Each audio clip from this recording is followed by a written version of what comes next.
আমরা এখন ওয়াচ টাওয়ারের দিকে যাচ্ছি। এই যে একটা ওয়াচ টাওয়ার দেখা যাচ্ছে।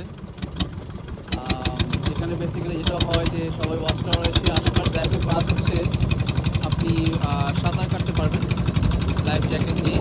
আর পানির ডেপথ এখানটায় খুব একটা বেশি বলা যাবে না, তবে আজকে গত 1-1.5 দিন ধরে মানে একদিন ধরে অলমোস্ট বৃষ্টি হচ্ছে, যার কারণে এখানটায় পানির ডেপথ একটু মনে হচ্ছে আজকে বেশি। তো আমরা দেখেন এখানে বোটগুলো থাকে, তারপর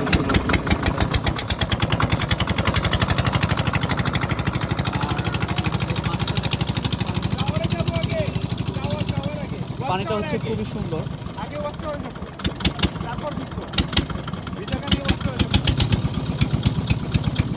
আর ওই দিকের পাহাড়গুলো হচ্ছে মেঘালয়ের পাহাড়, অর্থাৎ আমরা হচ্ছে বাংলাদেশ এবং ইন্ডিয়ার বর্ডার এরিয়ার কাছাকাছি আছি কোথাও।